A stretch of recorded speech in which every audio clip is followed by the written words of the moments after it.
దయచేసి కూర్చోండి కూర్చోండి. మండు టెండల్లో అనేక ఇబ్బందులు పడినా మీరందరూ కూడా చాలా పెద్ద మనసుతోటి జనసేన ప్రస్థానంలో కీలక పాత్ర పోషిస్తూ మన పార్టీ అధ్యక్షులు పవన్ కళ్యాణ్ గారికి అండగా నిలబడి జన సైనికులు వీర మహిళలుగా మీ వంతు మీరు సెల్ఫ్ సర్టిఫికేట్ ఇచ్చుకుని ప్రజల కోసం అంకిత భావంతో పనిచేసుకుంటూ ఇంత దూర ప్రయాణం చేసుకుంటూ వచ్చాం. ఎప్పుడైతే మనం సభ్యత్వ కార్యక్రమం గురించి ఆలోచించామో అదే ఇది మీరు కొంచెం అది కాదమ్మా, ప్లీజ్ కొంచెం డిసిప్లిన్ ఉండాలమ్మా. మీరు కూర్చోండి కూర్చోండి, కొంచెం ఓపిక కూర్చోండి. కేకే గారు కొంచెం అడ్జస్ట్ చేయండి అందరినీ. ఉద్యమీ సభ్యత్వం కోసం ఎప్పుడైతే పవన్ కళ్యాణ్ గారు కొత్త ఆలోచనతోటి ముందుకెళ్దామని అన్నారో ఆయన అన్న మాటలు నేను మీకు అందరికీ కూడా గుర్తు చేస్తున్నాను. పార్టీ నిర్మాణం అనేది చాలా కష్టమైన పని. ఇంత సుదీర్ఘ ప్రస్థానం 12 సంవత్సరాలు ఆయన ఆలోచనలతోటి, ఆయన పడిన కష్టాలతోటి, ఆయన ఎదుర్కొన్న అవమానాలు, ఇబ్బందులు వీటన్నిటినీ కూడా ఆయన అధిగమిస్తూ పార్టీ కోసం నిలబడిన మన జన సైనికులు వీర మహిళల కోసం మాత్రం దేనికైనా సిద్ధంగా ఉండాలనే ఆలోచనతోటి నాయకత్వాన్ని ముందు తీసుకొచ్చిన మన పార్టీ అధ్యక్షులు పవన్ కళ్యాణ్ గారిని మనం ఎప్పుడు కూడా గౌరవించుకుంటూ నిలబెట్టుకోవాల్సిన సందర్భం మీ అందరికీ గుర్తు చేస్తున్నాను. ఇతర పార్టీలకి మనకి భిన్నంగా ఉండాల్సిన అనేక అంశాలు ఏంటంటే, మొట్టమొదటిది మనం ప్రజాసేవ చేస్తూ ప్రజలకి అంకిత భావంతో ఏ కార్యక్రమమైనా ఏ సందర్భమైనా జనసేన పార్టీ సభ్యులు ఈ విధంగా ఉంటారని మన వంతు మనం సమాజంలో ఒక ప్రత్యేక స్థానం స్థాపించుకోగలిగాం. గర్వంగా మనం ఈరోజు కూటమిలో ప్రభుత్వంలో భాగస్వాములు అయ్యాం. కేంద్రంలోని భారతీయ జనతా పార్టీ తోటి రాష్ట్రంలో తెలుగుదేశం పార్టీతో కలిసి మనం పొత్తులో పోటీ చేసి 100% స్ట్రైక్ రేట్ సాధించుకున్నామంటే మీరందరూ పడిన కష్టాలు, మీరు కోరిన విధానాన్ని మనం ముందు తీసుకెళ్ళగలిగాం. రాష్ట్రంలోనే కాదు, ఈరోజు ఎంత గర్వంగా చెప్పుకోవాలి మనం. మన పార్టీ అధ్యక్షులు పవన్ కళ్యాణ్ గారికి ఆరోగ్యం బాగాలేదంటే దేశ ప్రధాని నరేంద్ర మోడీ గారు స్వయంగా వచ్చి ఆయన ఇంటికి వెళ్ళి పరామర్శించి మన పార్టీకి, మన నాయకత్వానికి ఆయన ఆ విధంగా గౌరవం అందించారు. అంటే దాని వెనక ఎంత కృషి ఉందో మీరు గమనించాలి. ఎందుకంటే ఒక ఓటు జనసేన పార్టీకి రావాలంటే పవన్ కళ్యాణ్ గారు ఎంతమందికి నమస్కారాలు పెట్టుంటారు, ఎంతమందిని మన దారిలో నడపడానికి ప్రయత్నం చేస్తుంటారు, ఎంతమందికి మన పార్టీ సిద్ధాంతాలని, భావాల్ని అర్థమయ్యే విధంగా గంటలు ఉపన్యాసాలు ఇచ్చి వాళ్ళకి ఆ సంభాషణలో ఒక నమ్మకం కలిగించగలిగి ఉంటారు. కొంతమంది నాయకులు గెలిచిపోయాము, మన పదవులు వచ్చేసినాయి, లేదా సరైన పదవి రాలేదు అని మాట్లాడుకునే పరిస్థితులు ఎవరికి కూడా రాకూడదు. ఎందుకంటే ఈరోజు మనం ఇక్కడ కూర్చోగలుగుతున్నాం, ఈరోజు ధైర్యంగా మన ప్రభుత్వంలో మనకి భాగస్వామ్యం ఉందని మనం చెప్పుకుంటున్నాం. రాబోయే రోజుల్లో ఆంధ్రప్రదేశ్ ప్రజలకి అంకిత భావంతో పనిచేస్తూ సంక్షేమం, అభివృద్ధి రెండు కూడా అన్ని ప్రాంతాలకి సమానంగా మనం ప్రజల్లోకి తీసుకెళ్తామనే నమ్మకంతో మనం మాట్లాడుతున్నప్పుడు అది కేవలం మన పవన్ కళ్యాణ్ గారి నాయకత్వాన్ని మనం సాధించుకోగలిగాం. దానికోసమే మనం అందరం కూడా నిలబడ్డాం. మీరు కూడా గతంలో ఎప్పుడు లేని విధంగా మీరు కష్టపడ్డారు. ఎందుకంటే 400 రూపాయలతోటి సభ్యత్వం చేయించాలంటే చాలా ఇబ్బందికరమైన పరిస్థితులు మీకు క్షేత్రస్థాయిలో కనబడ్డాయి. కానీ దయచేసి మిమ్మల్ని అందరినీ కూడా కోరేది ఏంటంటే, సభ్యత్వానికి, ఇన్సూరెన్స్కి మీరు ముడిపెట్టబాకండి. సభ్యత్వం అనేది ఒక పార్టీ సభ్యుడిగా గర్వపడి తీసుకోవాల్సిన సభ్యత్వం అది. దాంతోపాటు ఖచ్చితంగా పవన్ కళ్యాణ్ గారి ఆలోచనతోటి, ఆయన సొంత డబ్బులతోటి అనేక సందర్భాలు మీరు అందరూ చూశారు. ప్రతి కార్యక్రమానికి 2 కోట్ల రూపాయలు, కోటి రూపాయలు ఇస్తూ ఉంటారు ఆయన. ఎందుకంటే మన పార్టీ సభ్యుల కోసం కదా ఈ కార్యక్రమం నమ్మకంతో చేస్తూ ఉంటారు. దాన్ని మీరు అర్థం చేసుకోండి. సభ్యత్వం అంటే కేవలం ఇన్సూరెన్స్ కోసం కాదు, అది మన పార్టీ ఎదుగుదల కోసం, మన పార్టీ సిద్ధాంతాల కోసం, పవన్ కళ్యాణ్ గారి నాయకత్వం కోసం మన సభ్యత్వం తీసుకుంటున్నాం. అటువంటి కార్యక్రమాలు నమ్మిన వ్యక్తులే ఈ సుదీర్ఘమైన ప్రస్థానం చేయగలిగారు. ఆ నమ్మకంతో మనం అందరం కూడా కలిసికట్టుగా కుటుంబ సభ్యులుగా ఇంత దూరం ప్రయాణం చేశాం. దాన్ని మీరు చాలా గౌరవంగా తీసుకెళ్ళాలి ప్రజల్లోకి. జనసేన పార్టీ సభ్యుడంటే ఈ విధంగా ఉంటారు, ఈ విధంగా కార్యక్రమాలు చేస్తారు అనే ఆలోచనతో పాటు ప్రభుత్వ కార్యక్రమాల గురించి కూడా మీరు దయచేసి సమాచారం తెప్పించుకుని మీరు అర్థం చేసుకోండి. అది చాలా అవసరం. ఒక కుటుంబానికి మీరు పెన్షన్ అందించగలిగారంటే జీవితాంతం వాళ్ళు గుర్తుపెట్టుకుంటారు మిమ్మల్ని. ఆ అవకాశం మనకి దక్కింది ఈ రోజున. క్షేత్రస్థాయిలో మీరు పర్యటించినప్పుడు ఒక కుటుంబానికి ఒక పెన్షనో, ఒక ఇళ్ల నిర్మాణమో, ఒక పట్టానో, లేదా తహసీల్దార్ దగ్గర చిన్న పనో, ఇటువంటివన్నీ మీరు కూడా మీ వంతు మీరు అర్థం చేసుకుని ఆ సమస్య పరిష్కారం కోసం మీరు నిలబడగలిగితే మనకి ఇతర పార్టీలో ఉన్న నాయకులకి తేడా అదే కనపడుతుంది తప్ప స్వార్థ ప్రయోజనం ప్రయాణం ఎప్పుడు కూడా మనం చేయలేదు. స్వలాభం కోసం మనం ఎప్పుడు ప్రయాణం చేయలేదు. పదవుల కోసం ఖచ్చితంగా మనం ప్రయాణం చేయలేదు. పదవులు వస్తే ఖచ్చితంగా ప్రజల కోసం మనం అంకిత భావంతో పనిచేస్తామనే మాట అన్నాం. దానికోసమే మనం కట్టుబడి ఉన్నాం. అటువంటి నాయకత్వం మనకి పవన్ కళ్యాణ్ గారు ఇచ్చారు. అది గర్వంగా మీరు ప్రజల్లో తీసుకెళ్ళండి అని మనస్ఫూర్తిగా ఈ సందర్భం కోరుకుంటూ, సాధకులుగా ఈరోజు కొంతమందిని ఆహ్వానించాం. ఎందుకంటే పార్లమెంటు నియోజకవర్గాల వారీగా మనం సమీక్షా సమావేశాలు చేద్దామని మన పార్టీ అధ్యక్షులు చెప్పారు. మీకు ఉన్న ప్రత్యేకత మీరు కష్టపడి చేసిన ఆ 300 సభ్యత్వాలు, దానికోసం మీరు ఎంత కష్టపడి ఉంటారో పవన్ కళ్యాణ్ గారు గమనించారు. మీ అందరితో కూడా రాష్ట్ర వ్యాప్తంగా ఉన్న 20,000 మంది సాధకులతోటి పవన్ కళ్యాణ్ గారు ఇదే విధంగా ముఖాముఖి సమావేశాలు ఏర్పాటు చేసుకుందామని ఒక అద్భుతమైన నిర్ణయం తీసుకుని మొట్టమొదటి కార్యక్రమం రాజమండ్రితో ప్రారంభిస్తున్నాం ఈ రోజున. దానికి మీరందరూ కూడా ఒక అంకిత భావంతో మీకు మరొకసారి ఎనర్జీ వచ్చే విధంగా మీలో ఉన్న పట్టుదలని రాబోయే రోజుల్లో స్థానిక సంస్థల్లో కూడా మీ నాయకత్వాన్ని మీరు పెంచుకోండి. ఏ విధంగా గత స్థానిక సంస్థల ఎన్నికల్లో మూర్ఖంగా జగన్మోహన్ రెడ్డి గారు ఆ రోజు ఒక పిలుపునిచ్చి ఏ ఎలక్షన్ కూడా కంటెస్టెడ్ జరగకూడదు, అన్కంటెస్టెడ్గా జరగాలి, ఎలక్షన్ వన్ సైడ్ ఎలక్షన్ జరగాలన్నప్పుడు నిలబడింది ఆ రోజు మన వీర మహిళలు, జన సైనికులు, పవన్ కళ్యాణ్ గారి పిలుపుతోటి ఆ రోజున. అది మర్చిపోబాకండి. ఆ స్ఫూర్తిని మరొకసారి మీరు స్థానికంగా ఉన్న సమస్యలపైన అవగాహన తెచ్చుకుని రాజకీయంగా ఎదగడానికి కోసం మీకు ఒక అద్భుతమైన వేదిక ఈరోజు జనసేన పార్టీ కల్పిస్తోంది. దాంట్లో మీరు భాగస్వాములు అవ్వమని మనస్ఫూర్తిగా కోరుకుంటూ, ఈ సమావేశంలో మన ప్రెసిడెంట్ గారు చెప్పే అంశాలని దయచేసి మీరు చాలా క్షుణ్ణంగా విని ఒక డిసిప్లిన్ విధానంలో ప్రజల్లోకి మనం ఏ విధంగా అడుగులు వేసుకుంటూ ముందుకెళ్దామనే దానిపైన ఒక నమ్మకంతో, ఎందుకంటే నాయకత్వాన్ని నమ్మినప్పుడే మనం ఇంత దూరం ప్రయాణం చేయగలిగాం. ఎవరైనా సరే 4 సంవత్సరాల క్రితం ఆలోచించారా మన ప్రభుత్వంలో వస్తామని? చెప్పండి. మన కుటుంబ సభ్యుల్లో కూడా చాలామంది ఎందుకు మీరు ఈ విధంగా కష్టపడుతున్నారని ప్రశ్నించిన రోజుల నుంచి ఈ రోజున మనం ఎంపీటీసీలుగా, జెడ్పీటీసీలుగా పోటీ చేయడానికి సిద్ధంగా ఉండడమే కాకుండా రాష్ట్ర వ్యాప్తంగా దాదాపు 3,000 మందికి మనం నామినేటెడ్ పోస్టులు ఇప్పించుకోగలిగామంటే జనసేన పార్టీ నుంచి ఏ విధంగా మన కార్యక్రమాలు చేసుకోగలిగామో దాన్ని మీరు అర్థం చేసుకోండి. కాబట్టి ఆ గౌరవం, ఆ పట్టుదల, మన నాయకుడి పైన ఉన్న విశ్వాసాన్ని నిలబెట్టుకొని పార్టీని అంకిత భావంతో ప్రజల్లో తీసుకెళ్ళమని కోరుకుంటూ, ఇప్పుడు మన పార్టీ అధ్యక్షులు పవన్ కళ్యాణ్ గారిని మాట్లాడమని ఆహ్వానిస్తున్నాను.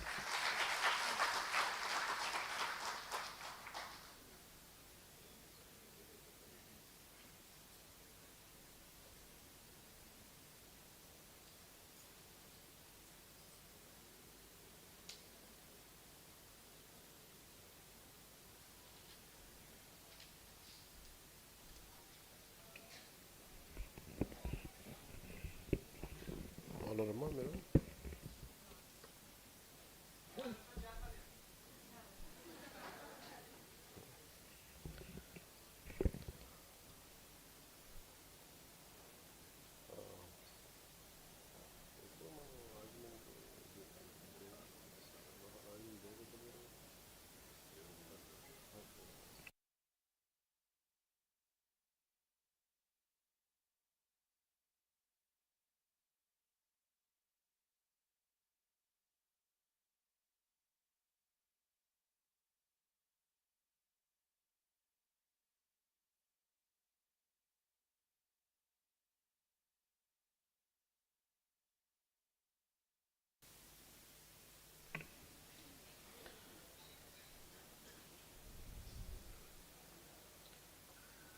జనసేన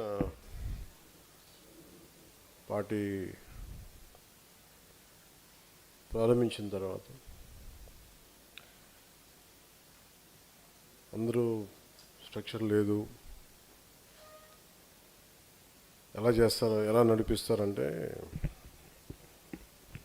మన దగ్గర ఉన్నది ఆ రోజున మీ అందరి ఒక వైల్డ్ అభిమానం, అంతే ఇష్టం. నా ప్రయత్నం అంతా ఏంటంటే నా మీద ఉన్న ఇష్టాన్ని,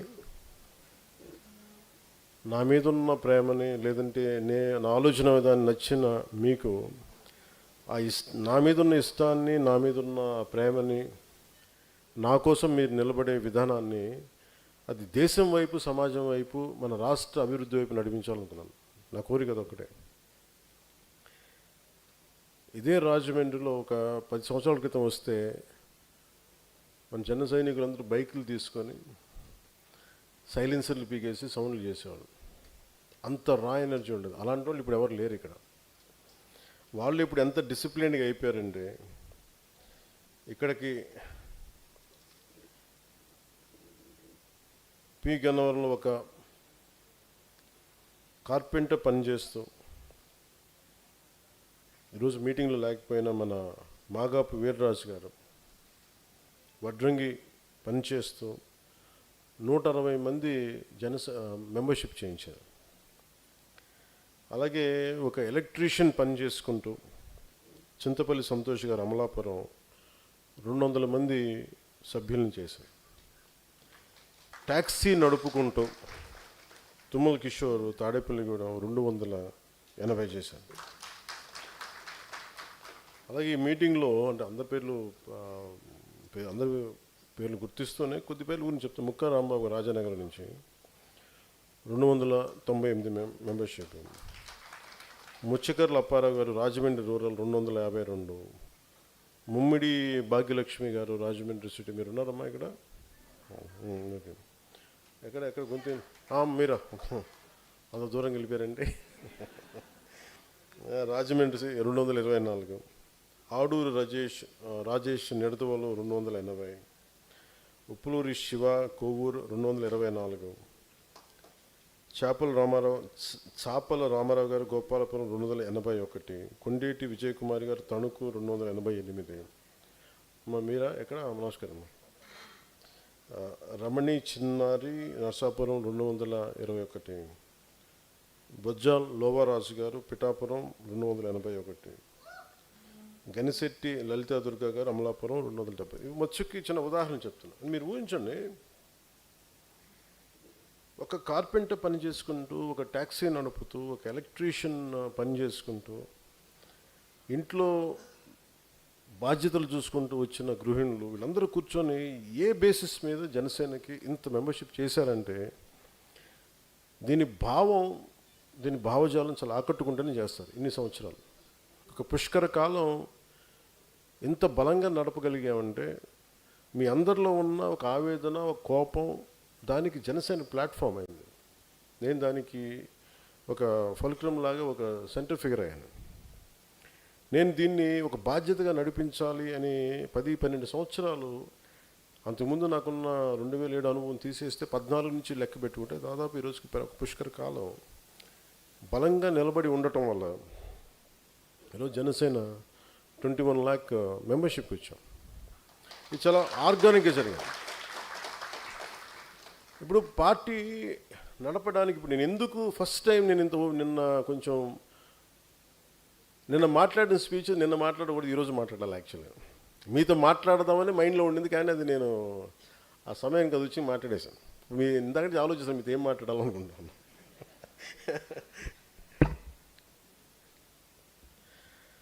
నాకు ఎంత ఇష్టం, ఎంత ప్రేమ లేకపోతే నా దేశం మీద కానీ, మన నేల మీద కానీ, మన సగటు మనిషి ఎంత బాగుండాలని కోరిక లేకపోతే ఇంత రాను కదా, ఇంత ఒత్తిడి తీసుకొని కదా, అవసరమే ఉంది. చాలామందిలో సుఖంగా ఉండొచ్చు, బతికేయచ్చు. నేను చాలా సుఖవంతమైన పొజిషన్లో ఉన్నాను. యాక్చువల్ చెప్పాలి, నేను నాలో జీవితంలో ఎప్పుడు లేని కష్టాన్ని తెచ్చుకున్నాను. నేను మా అమ్మ తిట్టేది. మా అమ్మ తిట్టి కూడా అలసిపోయింది. ఆవిడ కూడా పెద్దవాడు అయిపోయింది. నువ్వు లేని కష్టాలను తెచ్చుకుంటారా, ఉన్నది సరిపోయి నీకు అంటున్నాను. ఇది ఎందుకంటే నేను నిజంగా చాలామంది నిస్సహాయాలను చూసి, ఈరోజు రాజమండ్రిలో మీరు చూశారు ఎన్ని రివ్యూ మీటింగ్లు చేస్తూ ఉన్నాం. దాదాపు రాజమండ్రిలో ఉన్న 65% మురుగునీరు గోదావరిలో కలిసిపోతుంది. గోదావరి పాడుతూ ఉంటుంది, ఫోటోలకు బాగుంటుంది, కానీ ఆ కలుషితం ఎంత ఇబ్బంది పెడుతుంది. దాన్ని ఎప్పటికప్పుడు ఇమీడియట్ బెనిఫిట్స్ కోసం ఈ మధ్యన గౌరవ ముఖ్యమంత్రి గారు మాట్లాడింది, 2-3 నలుగురు పిల్లల్ని కనాలి ఒక్కొక్కళ్ళని మాట్లాడుతున్నప్పుడు ఆయన ఆలోచన ఏంటంటే భవిష్యత్తులో పాపులేషన్ తగ్గిపోద్ది, అప్పుడు ఇబ్బంది అవుతుంది అభివృద్ధికి, ఏదో ఆయన గణాంకాలు ప్రకారం ఆయన చెప్తే నాకు ఒకటి అనిపించింది, భవిష్యత్తుకి ఆరోగ్యకరమైన వాతావరణం ఇవ్వడం కూడా మన బాధ్యత కదా అనిపించింది. పిల్లల్ని కనేస్తారు కనిపించేమో కానీ, సో నా వంతుగా నేను ఏం చేశానంటే ఈరోజు కూర్చోబెట్టి, అంటే 8 అంటే ఎంత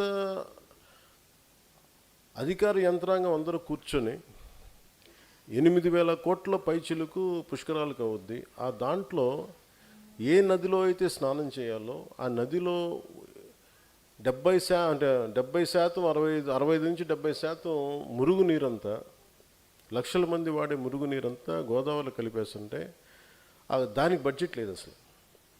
ఎంతసేపు రోడ్లు ఘాట్లు లేదంటే మన మిగతా అన్ని చూశారు కానీ ఎక్కడ కనిపించలే. సో ఆ గ్యాప్ ఉంది చూసారా ఇప్పుడు. సగటు ఏంటి ఎవ్వరు మామూలుగా వీళ్ళల్లో మాట్లాడుకుంటారు, బయటికి మాట్లాడుకోరు. ఎందుకు పొలిటికల్లో దీనివల్ల బెనిఫిట్ ఉండదు, డివిడెండ్ ఉండదు దీంట్లో. అందరూ వదిలేసింది పట్టుకోవటమే జనసేన ప్రత్యేకత. చూడకపోవడం అది అది అది ఎందుకు పుడుతుంది అంటే, ఎందుకు పుడుతుందంటే సగటు మనిషి తాలూకు ఆవేదనని జనసేన అర్థం చేసుకున్నంతగా ఎంతమంది అర్థం చేసుకున్నారు నా సందేహం. దాని నుంచి ఉత్పన్నమైన ఇవన్నీ. సో మీరు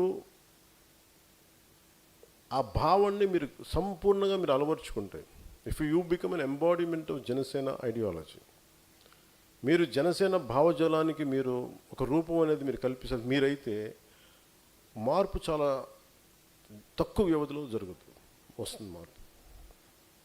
మరి దానికి మనం చేయాలంటే మనం ఏం చేయాలి పార్టీ పరంగా అంటే we have to be an extremely discipline force ఉండాలి.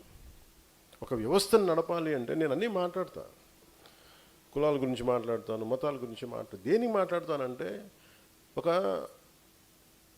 ఒక డాక్టర్ దగ్గరికి ఒక జబ్బు వెళ్తే డాక్టర్ ఏం మాట్లాడితే, బాబు నీకు ఇక్కడ ముక్కు బాగాలేదమ్మా, నీకు ఇక్కడ గుండెల్లో ఒక జబ్బుని వాళ్ళు ఎక్స్ప్లెయిన్ చేస్తారు, గుర్తిస్తారు రకరకాల టెస్టులు పెట్టి.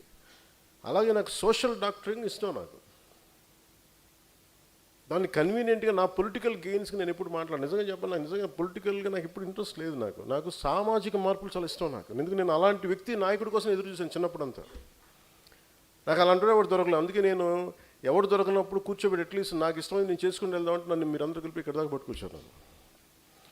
నిన్న విశ్లేషకుల చేత కూడా తిట్టించారు నన్ను మీరు.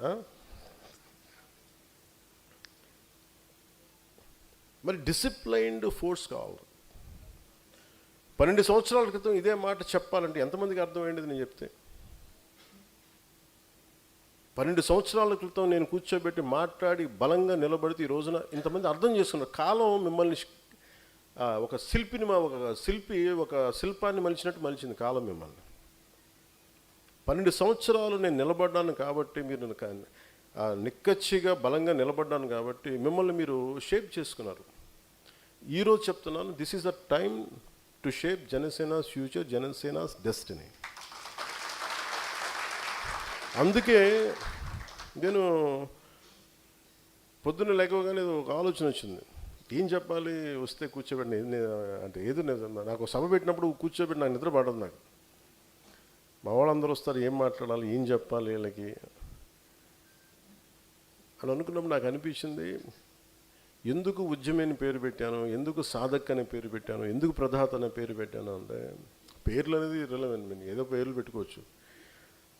అది నేను అనిపించింది, అది నా జీవితంలో భాగాలు అవన్నీ. నేను అనుకున్నా ఎలా వచ్చినాయి పేర్లు నాకు అనుకున్నాను. నేను మనోహర్ గారితో కూర్చోబెట్టి అసెంబ్లీ సెషన్స్ మధ్యలో మెద్దరం కూర్చోబెట్టి ఇలా మాట్లాడుకుంటామంటే ఇలాంటి పదాలు చెప్పాను, పర్యాయ పదాలు వెతుకుతూ ఆ పదాలు వెతుకుతూ, సార్ నాకు ఈ బాగున్నాయి చేద్దామంటే దాన్ని పెట్టాను. సో ఈరోజు పొద్దున్న తెల్లవారుజామున మా దుర్గేష్ గారి బాధ్యతలను మొత్తం అన్ని పొల్యూషన్ ప్లాంట్స్ అని తిప్పేశారు. మొత్తం మురుగునీళ్ళు ఎక్కడెక్కడ డ్రైనేజ్ కాలు మొత్తం తిప్పేశారు ఈ రోజున. సో అందుకని రెడీ అవ్వడానికి వెళ్ళినప్పుడు ఒక 5:30కి మెలుగు వచ్చి అనుకున్నాను, ఈరోజు దేని గురించి చెప్పాలి ఈ రోజున అనుకున్నాను. సో నాకు ఈ 3 ఎలా వచ్చినాయి 3 పేర్లు అనుకుంటా ఉంటే, ఇది నా జీవితంలో బాగాలి.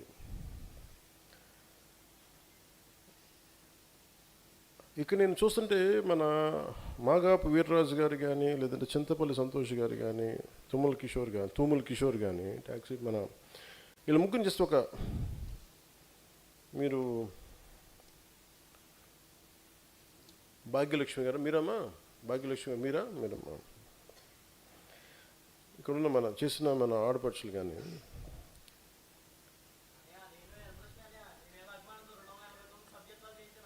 నీ పేరు నేను మర్చిపోలేదు, అందుకనే కదా పిలిచింది. అందుకనే కదా ఉన్నాం. నేనేం చెప్పానంటే నాకు వేలు సంఖ్య అవసరం లేదు, 10 మంది ఆర్గానిక్ చేసి నాకు వాళ్ళు కావాలి. ఇది ఎందుకు చెప్పానంటే, మార్నింగ్ లేచినప్పుడు ఎందుకు చెప్తున్నానంటే, నేను అందరిని ఇండివిజువల్ గుర్తిస్తాను. నేను నాకు ఇలా కాదు, మన దగ్గర దాదాపు 20,000 మంది ఈ సాధక్ డ్రైవ్ చేసిన సాధకులుగా ఉన్నారు. సో నేను వివరిస్తాను ఎందుకు మీరు సాధక్ అనే పదం ఇవన్నీ. మనం ఒక అవగాహన ఉన్నప్పుడు, ఒక నేసెంట్ స్టేజ్లో ఉన్నప్పుడు, లేదంటే మనం ఎదుగుతున్న పరిణామ దశలో ఉన్నప్పుడు, సమాజాన్ని చూస్తున్నప్పుడు ఒక చిన్న కోపం వస్తే, ఒక అన్యాయం చూసినప్పుడు, ఒక మురుగునీటిని శుద్ధి చేయకుండా కాలంలోకి వదిలేసినప్పుడు, తాగే నీళ్లు కలుషితం అయిపోతుంది. సగటు మనిషికి ఒక వ్యక్తికి చిన్నపిల్లడు కోపం వస్తే ఎవరి మీద కోపం చూపించాలో తెలియదు, కానీ అన్యాయం జరుగుతుందో తెలుస్తుంది. అది కొద్దిగా ముందుకెళ్తే అది ఒక ఉద్యమకారుడి రూపం వస్తుంది. దాన్ని ఉద్యమిస్తాడు, దానికి ఏది వాళ్ళతో మాట్లాడటం లేదంటే ముందుకెళ్ళడం. కానీ దానిని కొన్ని సంవత్సరాల పాటు పట్టుకుంటే ఒక సాధకుడిగా మారుతాడు. సాధకుడు అనేది ఇట్స్ స్పిరిచువల్ వర్డ్, యాక్చువల్గా పొలిటికల్ వర్డ్ కాదు. సాధక్ అంటే ఒక సాధన చేసేవాడు, స్పిరిచువల్ సాధన చేసేవాడు సాధక్ అంటారు. నేను రాజకీయాలని స్పిరిచువల్ సాధనగా పెట్టుకున్నాను. ఎందుకంటే నేను వెళ్ళిపోయి నేను కూర్చోబెట్టి యోగాలు చేసుకుంటూ ఇవన్నీ పెట్టుకుంటూ నేను చాలా సుఖంగా ఉండిపోవచ్చు. నాకు యోగ సాధనలో కూడా స్వార్థంగా కనిపించింది. నాకు ఆ యోగ సాధనని వదిలేసి రాజకీయాలు నా యోగ సాధనగా పెట్టుకున్నాను నేను. సో అందుకు నా జీవితం ఉద్యమించే వ్యక్తి ఆలోచన విధానం నుంచి సాధకుడిగా మారింది. సాధకుడిగా ఒక 12 సంవత్సరాలు నలిగిన తర్వాత, సాధకుడు ముందు ఉద్యమించాను, చాలా సంవత్సరాలు మాట్లాడాను, ఏదో సినిమాలో చెప్పాను, కొంత పాలిటిక్స్ చేశాను, కొంత అప్పుడు కొన్ని రాజకీయ ప్రస్తావన చేశాను, ఉద్యమించాను. ఒక 12 సంవత్సరాలు సాధకుడిగా నలిగాను.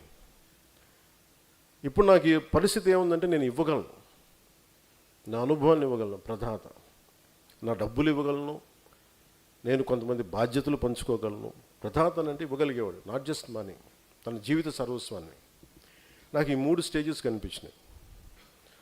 సో మీరు you are in second stage. అంటే దీనికి మెడల్స్ ఏమి ఉండవు. ఇది మన కోసం మనం చేసుకునే పని. నాకు ఎవరు గుర్తిస్తారని కూడా నేను చేయలేదు. నేను నా కోసం చేసుకున్నాను, నా నేల అనుకొని చేశాను, నా దేశం అనుకొని చేశాను. అందుకే ఒక ఉద్యమించే మనస్తత్వం నుంచి ఒక సాధకుడిగా మారి 12 సంవత్సరాల పార్టీని ఓటముల మీద ఓటములు తీసుకుంటూ, తిట్లు మీద తిట్లు తింటూ ఇక్కడ దాకా తీసుకొచ్చానంటే ఎంత బలం ఉండాలి మీరు ఆలోచించి, ఎంత తట్టుకునే శక్తి ఉండాలి. నా చేతిలో ఉన్న ఉంగరంకున్న ఈ భగవంతుడు శక్తి తప్ప నా దగ్గర ఇంకేం లేదు. నా దగ్గర కన్నీళ్ళు పెట్టేసి ఉంటారు చాలామంది, కదిలిపోతారు, పారిపోవాలనుకుంటారు. మీకు తెలుస్తుంది ఇలాంటి బాధలు ఎలా ఉంటాయి. కానీ నేను నిలబడ్డాను దానికి. దేనికంటే నేను ఒక్కడిని వీగిపోతే చాలా లక్షల మంది నన్ను నమ్మేవాళ్ళు బలహీనపడిపోతారని చెప్పి అలాగే తట్టుకుని ఉంటా ఉండేవాడిని. ఎప్పుడు మాట్లాడితే నన్ను ఎంత కన్వీనియంట్గా తిడతారంటే, నన్ను ఒకసారి ఏమో కుల ప్రస్తావన పట్టుకొస్తారు. నేను నిజంగా పూర్తిగా సోషలిస్టిక్ ఐడియాలజీ మాట్లాడినప్పుడు నన్ను ఎవరు అసలు ఇది ప్రాక్టికల్ ఐడియాలజీ కాదండి. మరి ఏది ప్రాక్టికల్ ఐడియాలజీ అంటే నేను కూర్చోబెట్టి కాస్ట్ అంటారు. అసలు నాకు కులాలు ఎంత విసుగు వచ్చేసిందంటే, ఈ రోజున గోదావరి నీళ్ళు మనం తాగాలంటే ఒక్కొక్క కులానికి ఒకలా పనిచేస్తాయా? మురుగునీరు గోదావరిలో కలుషితం అయిపోతుంటే మీరు కూర్చోబెట్టి ఒక్కొక్క కులానికి ఎక్కువగా పనిచేయడం, ఇంకొక కులానికి తక్కువగా పనిచేయడం, అందరికీ సమానంగా, మతానికి సంబంధం లేదు, అందరూ సమానంగా పోతాం ఆ నీళ్ళు తాగితే. ఆ స్థాయిలో ఉన్నాయి. సో నేను ఇవన్నీ ఆలోచించి సమ్వేర్ ఎక్కడో మనం దీనికి ఒక యూనివర్సల్ థాట్ పట్టుకోద్దాం, మోర్ ప్రాక్టికల్ థాట్ అని తీసుకొచ్చి ఇక్కడ దాకా నడుపుకుంటూ వచ్చాను. నా మీద ఇష్టంతో బైక్ హారన్లోనూ మనం కూర్చోబెట్టి మన సైలెన్సర్లు పీకేసి బైక్ సౌండ్ల దగ్గర నుంచి వచ్చే యువత ఈ రోజున బాధ్యత గల నాయకులు అయ్యారు చాలా నియోజకవర్గాలు. అంటే వాళ్ళు నిరంతరం నేను చెప్పి మాట్లాడి అసలు ఇంట్లో నుంచి బయటికి రాని వాళ్ళు ఎవరన్నా అడగాను, మీ పేరేంటమ్మా? హసీనా గారు, షేక్ హసీనా. ఇక్కడున్న ఆడపడుచులందరూ వాళ్ళు అంతకుముందు ఒక 15 సంవత్సరాల క్రితం ఇళ్ళలోంచి బయటకు వచ్చేవాళ్ళు అడగను అసలు, ఇప్పుడు వచ్చేవాళ్ళు కాదు. కాబట్టి ఏ ధైర్యంతో వచ్చారంటే, నేను చెప్పాను మీలో నుంచి బలమైన నాయకులు రావాలి. మీరు ఇళ్లలోంచి మీకున్న నిజంగా గృహిణులకున్నంత కోపం పాలిటిక్స్ మీద అవగాహనకి ఎవరికి మగాళ్ళు కూడా అంత ఉండదు అనిపిస్తుంది ఒకసారి. మీకు వచ్చి ఎంత ఎదురు తిరిగి అసలు నేనేమిటి లాగిపెట్టి కొట్టి నేను మా అమ్మ దగ్గర వింటా ఉండేవాడిని అన్నీ. నాకు అందుకు తెలుసు మీరు అందరూ. మా పిన్నుల దగ్గర మా అక్కల దగ్గర వింటావాడిని. సో నాకు ఇంట్లో ఆ కోపాలు ఎలా ఉంటాయో తెలుసు నాకు. సో అందుకని నాకు జనసేన ఆడపడుచులకి చాలా ఉన్నతమైన స్థానం ఇవ్వాలన్న నా కోరిక. దానికి నమ్మి మీరు నిలబడ్డందుకు ఇక్కడ ఉన్న మీ తరపున జనసేనలో ఉన్న వీర మహిళలందరికీ మనస్ఫూర్తిగా మీకు నేను హృదయపూర్వకంగా పేరు పేరున ప్రతి ఒక్కరికి నా ధన్యవాదాలు. మీరు నన్ను నమ్మి నిలబడినందుకు నేను నా గుండె లోతుల నుంచి మీకు నేను నా కృతజ్ఞతలు తెలియజేస్తాను. అంటే యుద్ధం చేయాలంటే వీరతల కింద దిద్దు మీరు పంపించాలి. మీరు విజయం సాధించడం మీ దీవెనలు పంపించకపోతే మీకేం జరిగి మేమేం గెలుస్తాం ఇక్కడి నుంచి. అంటే మీ దీవెనలు, అందుకనే నేను మిమ్మల్ని బలమైన వ్యక్తిత్వం ఉన్న వ్యక్తులుగా తీర్చిదిద్దాం అనుకుంటున్నాను.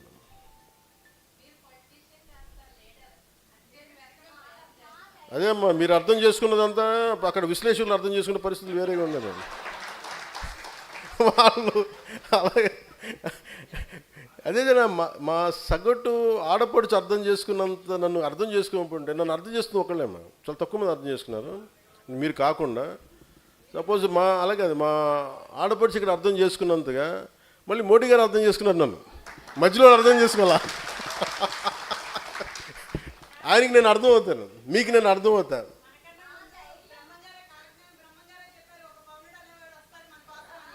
ఏమో అంటే నాకు బ్రహ్మంగారి కాలజ్ఞానం ఏమైపోయిందంటమ్మా, బ్రహ్మంగారి కాలజ్ఞానం చాలా వింతగా ఉంటుంది. ఎవరు ఏ నాయకుడు వస్తే ముందుగా అక్కడ స్థానికంగా ఒక పాత పేపర్లో కొంచెం కాఫీ వేసేసి పాత తెలుగులో రాసేస్తారంట. పాపం బ్రహ్మంగారు రాసేలేదు. అలాగే నాకు మీరు చెప్తుంటే నాకు అది గుర్తు వచ్చింది ఒకప్పుడు అంతకుముందు. అందుకని నాకు ఏదనంటే కాలజ్ఞానంలో ఉందా లేదా నాకు తెలియదు కానీ ఓకే ఓకే సంతోషం ఓకే.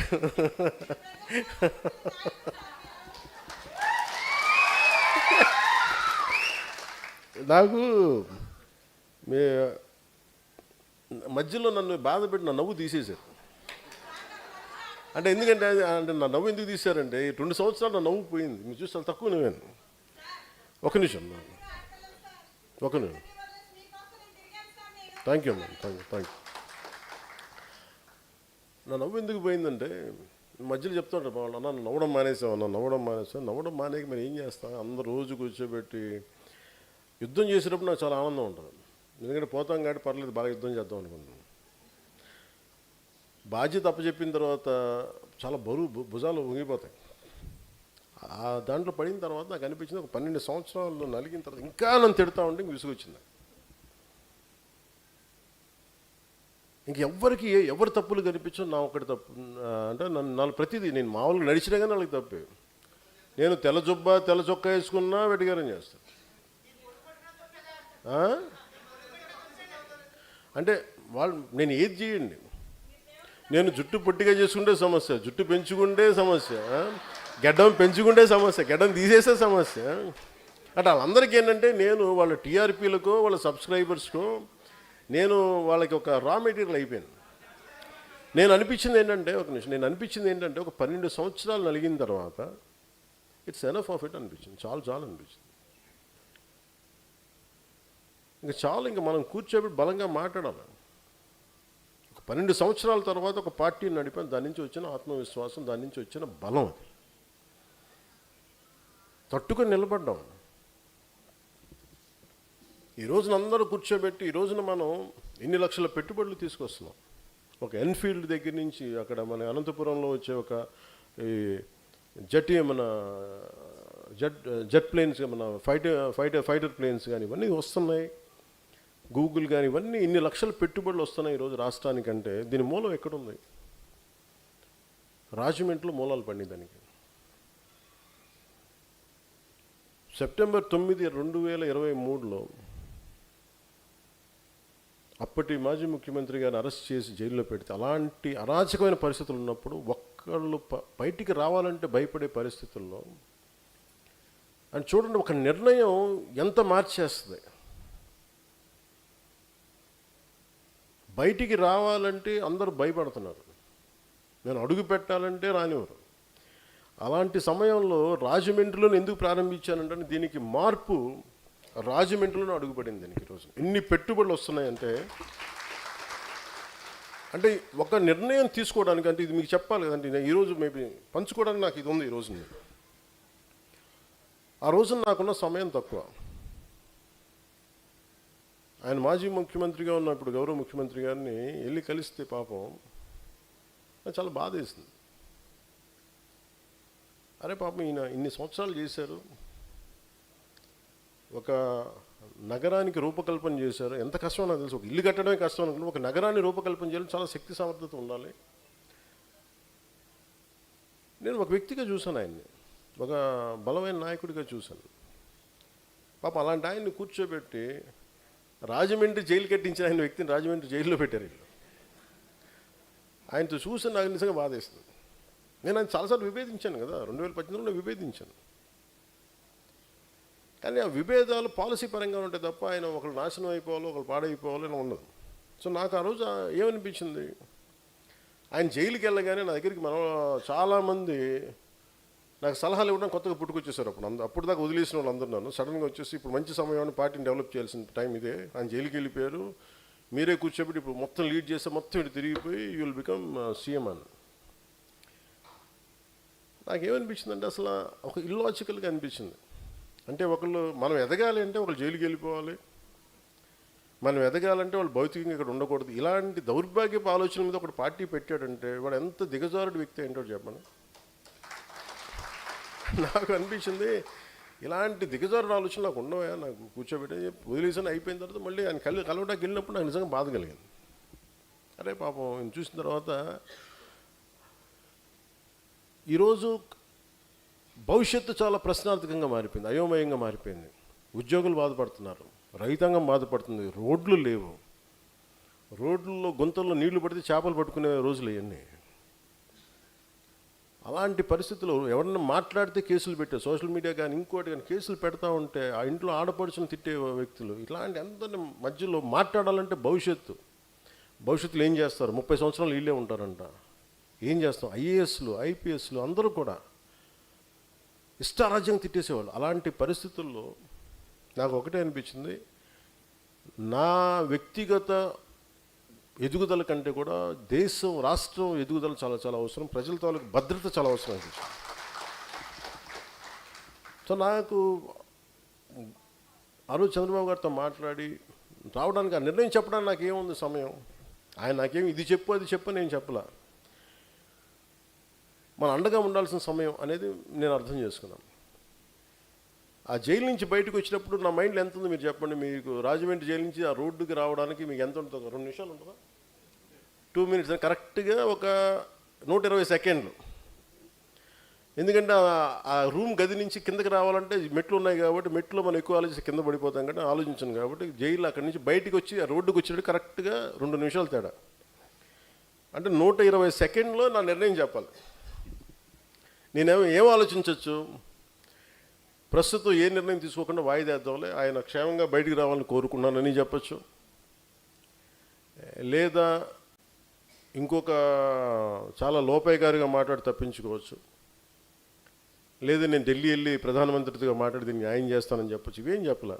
యాజ్ సెడ్ ఇది నా నేల కోసం నేను నిర్ణయం తీసుకుంటాను, నేను ఎవరిని అడగను అనుకో. యాజ్ సెడ్ అందుకని నేను అలయన్స్ని ప్రకటించాను. కానీ అంటే నేను ఆ 120 సెకండ్లే పట్టింది. ఎవరికి ఫోన్లు చేస్తాను చెప్పండి, ఫోన్లు కూడా తీసుకెళ్ళడానికి లేదు జైలుకి వెళ్తే. అందుకని ఫోన్లన్నీ మేము కారులో పెట్టాం. ఆ రోజు సాయంత్రానికి జాతీయ స్థాయి బీజేపీ నాయకులందరూ నువ్వు పొత్తులో ఉండి ఎలా పెడతావు నేను చెప్పాను. అంతకుముందు పరిస్థితులు తెలుసు కదా, చెప్పాను సార్ ఇది అరాచకంగా ఉంది అంటే వాళ్ళు కూడా పెద్ద మనసుతో అర్థం చేసుకున్నాను నేను తీసుకున్న నిర్ణయం. అంటే నా మీద అంత అపారమైన నమ్మకం వాళ్ళకి. నేను ఒక నిర్ణయం తీసుకున్నా అంటే చాలా హేతువుతో తీసుకుంటాడు ఈ వ్యక్తి. చాలా రేషనల్గా, చాలా లాజికల్గా ఆలోచించి తీసుకుంటాడు తప్ప భావోద్వేగంతో, ఒక ఆవేశంతో తీసుకునే వ్యక్తి కాదని వాళ్ళు నన్ను ఒక సంవత్సరాలుగా చూశారు కాబట్టి నన్ను నమ్మారు అన్నమాట. ఆ రోజు నమ్మకం ఈ రోజున మన లక్షల కోట్ల పెట్టుబడికి మూలాధారం. అంటే నా చిత్తశుద్ధిని చూపించడం, నేను ఇలా చేస్తున్నప్పుడు నేను ఒక్కొక్క కులానికి ఎలా ఇండివిజువల్గా న్యాయం చేస్తాను చెప్పండి. అంటే ఎన్నిసార్లు ఎలా మాట్లాడతారంటే అంత ఏమ్మా ఇంట్లో చాలా ఫోన్లు వచ్చినాయా, అమ్మ అనిపించింది, ఎవరో పాప ఎవరు మాట్లాడినట్టునా? ఓ అదే,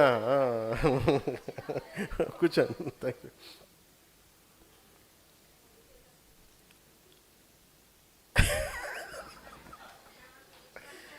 అంటే ఎందుకంటే నా ఇంట్లో పిల్లలు ఫోన్ చేస్తారు, నాకు అందుకు అనిపించింది, నాకు గుర్తు వచ్చింది నాకు. సో ఇది నేను చాలాసార్లు ఈ సందర్భంగా రాజమండ్రి చాలా కాస్ట్ వీటి గురించి మాట్లాడింది. ఈ మధ్యన ఎంత తిట్టేస్తారంటే విశ్లేషిస్తూ కూడా నన్ను, వాళ్ళు విశ్లేషణకి ఇంకా అర్థం పర్థం లేదు అలాగే. నన్ను వాళ్ళు ఎదగడానికో గుర్తింపు పొందడానికో కూర్చోబెట్టి విశ్లేషకులు, ప్రముఖ విశ్లేషకులు మాట్లాడుతూ ఉంటే, ఈరోజు కూడా ఏదో విన్నాను వార్త, ఆయన అరెస్ట్ చేయడానికంటే ఆయన అంత కూర్చోబెట్టి నేను కేసులు పెట్టారంటే మనం లేదు బాధపడి నేను వద్దని చెప్పాను. ఆయన పాపం ఏదో పొరపాటున మాట్లాడి ఉండొచ్చు కొంచెం భావోద్వేగంతో, ఫోన్లేండి వదిలేసేయండి అని చెప్పాను ఆయన విశ్లేషకుని. మేము వాళ్ళు ఏమన్నాడు సరే అని చెప్పాను. ఆయన్ని మటుకు అసలు ఇబ్బంది పెట్టద్దు, ఏదో ఆయన పొరపాటు జరిగి ఉండొచ్చు లేదంటే ఉండొచ్చు అని చెప్పి అసలు ఆయన ఏం చేయకూడదు నాకు. ఎందుకంటే ఆయన మీరు చూడండి, నాకు ఆయన అంటే ఎంత ఇష్టమో. ఒక మాట పిలిస్తే మీరు తిట్టే వ్యక్తికి, మిమ్మల్ని విమర్శించే వ్యక్తి పెళ్ళికి మీరు వెళ్తారా? వెళ్ళరు కదా, నేను వెళ్తాను. మరి ఇప్పుడు ఉదాహరణకి వైసీపీలో ఉన్న అంబటి గారి ఇంట్లో పెళ్ళికి నేను వెళ్ళాను, వాళ్ళ అమ్మాయి పెళ్ళికి ఇప్పుడు వెళ్ళాను గుంటూరులో. అలాగే అంటే నాకేముంటుందంటే, మనం ఒక పెళ్ళికో లేదంటే ఒక కొన్ని పనులకో మనం పబ్లిక్ కర్టసీ కోసం కొన్నిసార్లు మన గౌరవప్రదంగా వెళ్ళాలి, మన తిట్టిన వాళ్ళని కూడా వెళ్ళాలి. నా సంస్కారం అంత ఉండదు. సో అందుకే నేను చెప్పాను, మీరు కూర్చోబెడేది మాట్లాడుతున్న పోలీసు వెళ్ళారు తెలంగాణ అంటే అస్సలు పాపము ఆయన అంటే నాకు ఇష్టం, ఏదో పొరపాటున ఏదో అనేసరి కానీ వదిలేసారని చెప్పి అసలు మీరు అలాంటి ప్రస్తావన తీసుకురాకండి, మా వాళ్ళకి బాధ్యత అని చెప్పుకుంటారని చెప్పి వెంటనే అది ఉపసంహరించుకోమని కూడా చెప్పాను. కాకపోతే అలా అని చెప్పి కొన్ని వెబ్సైట్స్ కానీ కొంతమంది వ్యక్తులు పదే పదే దాడి చేస్తుంటారు, వాళ్ళ మీద ఖచ్చితంగా యాక్షన్స్ ఉంటాయి. విశ్లేషకులు లాంటి వాళ్ళు, సీనియర్ విశ్లేషకులు లాంటి ఒక పొరపాటు, ఒక తప్పు, ఒక సరే, కానీ మిగతా వాళ్ళు చాలా మెథాడికల్గా చేస్తూ ఉన్నారు. That action will be continued. అంటే మీ ఇష్టానికి మీరు మాట్లాడేసి తప్పించుకుందామంటే, ఎందుకని చెప్తున్నానంటే నా దగ్గర పోగొట్టుకోవడానికి ఏం లేదు. నన్ను ఎంత తిట్టారంటే ఇంక మీరు నన్ను తిట్టలేనంత, నన్ను ఎంత బద్నాం చేశారంటే ఇంక మీరు బద్నాం చేయలేనంత, అసలు మీరు ఎన్ని రకాలుగా నన్ను హింసించారంటే, నా క్యారెక్టర్ అసాసినేషన్ మీరు ఎంత ఇదిగా, నేను ఎదురు మాట్లాడాలంటే మీరు ఇళ్లలోంచి పారిపోతారు. నా గొంతు అంత బలమైంది, గుర్తుపెట్టుకోండి. నాకు ఎంత లోపల నుంచి ఎంత ఇన్ఫర్మేషన్ ఉంటుందంటే ఒక్కొక్కడి గురించి తోలు ఒలిచేసే అంత ఇన్ఫర్మేషన్ ఉంటుంది ఒక్కొక్కటి, అంత ఉంటుంది అలా. కానీ నేను ఎందుకు మాట్లాడినంటే మా బండ్ల గణేష్ లాగా, నాకు ప్రొడ్యూసర్ లాగా అంటున్నాను.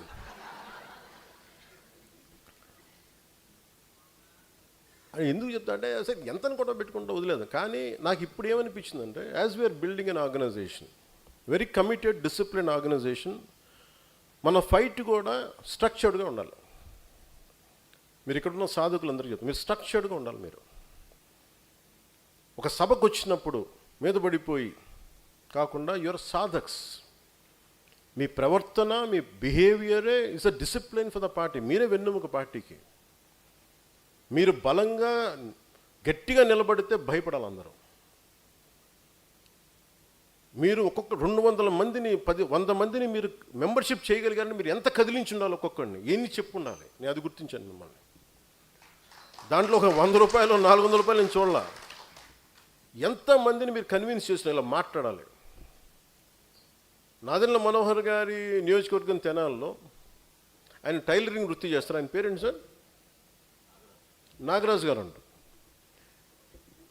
ఆయన టైలరింగ్ వృత్తి చేస్తా, పొద్దునుంచి సాయంత్రం టైలరింగ్ చేసి, సాయంత్రం ఒక 4 గంటలు అందరి ఇళ్ళకి వెళ్ళి పార్టీ సిద్ధాంతాలు చెప్పి మెంబర్షిప్ చేశాను. వాళ్ళు ఎవరు పేర్లు తెలియదు, నాకు తెలుసు వాళ్ళందరి పేర్లు.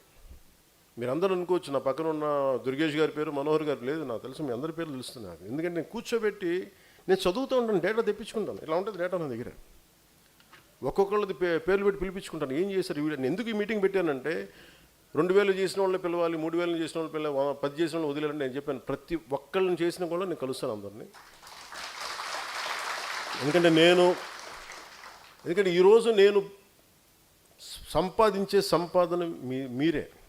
1000 కోట్లు నాకు అవసరం లేదు, కానీ 20,000 మంది నా సాధకులు, 21 లక్షల మంది నా ఉద్యమిలు చాలు నాకు. నేను సంపాదించుకున్నది అంటే ఒక దేశం, ఒక 10 మంది ఉగ్రవాదులు కూర్చొని దేశాన్ని వణికిస్తూ ఉంటే, అలాంటిది మీరు 20,000 మంది మీరు కూర్చొని మీరు బిగిన ఒక మాట పైన ఉంటే మీరు ఎంత మార్పుని పట్టుకు రాగలరు? ఎంతని మందిని ఎలాంటి గుండాయిసనైనా కీళ్ళు కాళ్ళు వంచి మీరు కూర్చోబెట్టగలరు? మీ శక్తి మీకు తెలియదు, అంత బలంగా ఉంది. సో నాకు ఐ నీడ్ డిసిప్లిన్. ఈ మాట మాట్లాడాలి, ఎందుకు మాట్లాడతాం? ఈ మాట మాట్లాడకూడదు, ఎందుకు మాట్లాడడం? ఒక విశ్లేషకులు కూర్చోబెట్టి ఒక తప్పు మాట్లాడితే దాన్ని ఖండించాలి, ఎంతవరకు ఖండించాలి? తెగేదాకా లాక్కూడదు. ఒక మాట చెప్పాలి, కానీ దాంట్లో కొంత క్షమ ఉండాలి, కరెక్షన్ ఉండాలి. ఇవన్నీ నేను I want to train all of you in that. నాకు తీసుకెళ్ళడానికి ఏమీ లేదు. నేను పోతే ఈ ఉంగరం కూడా నాతో పాటు రాదు. కానీ నేను వదిలేది నా భావాన్ని వదిలేళ్తాను ఇక్కడ. సో నేను కోరుకుంటుంది అలాంటిది. ఎందుకంటే ఏం చేస్తాను ఫైనల్గా, నేను ఈ రోజున కూర్చోబెట్టి ఈ రోజున మాట్లాడుతున్నప్పుడు, గోదావరి నది శుద్ధి గురించి మాట్లాడుతున్నప్పుడు నేను మర్చిపోవచ్చు, వెళ్ళిపోవచ్చు. కానీ మీరు ఇంట్లో బిడ్డలు ఫోన్లు చేస్తాం తల్లులకి, ఆ బిడ్డలు భవిష్యత్తుకు మంచినీళ్ళు అందించాలి, ఒక కలుషితం లేని గాలి అందించాలి. వాళ్ళు రేపు పొద్దున్న ఏదైనా వస్తే ఉద్యోగ అవకాశాలు కావాలి, ఉపాధి అవకాశాలు కావాలి, వీటి గురించి నా ఆలోచన. అందరూ అడుగుతారు, ప్రధానమంత్రి గారు మీకు ఏం మాట్లాడతారు, ఎందుకు వస్తారు? నేను ఇవే మాట్లాడుతున్నాను ఆయనతోటి. నేను మాట్లాడేదల్లా దేశ భవిష్యత్తు గురించే మాట్లాడతాను. అంతేగాని వాళ్ళని అరెస్ట్ చేయండి సార్, మోదీ గారు వీళ్ళని మా ఆంధ్రప్రదేశ్లో ఒక మాజీ ముఖ్య ఆయన అరెస్ట్ చేయించండి సార్, అమిత్ షా గారు వాళ్ళని అరెస్ట్ చేయరా? నాకు ఎంత హాస్యాస్పదంగా ఉంటుందంటే, ఎంత సిలీగా ఉంటుందంటే, వీళ్ళు ఇంత దిగజారిపోయారేంట్రా బాబు అనుకోండి.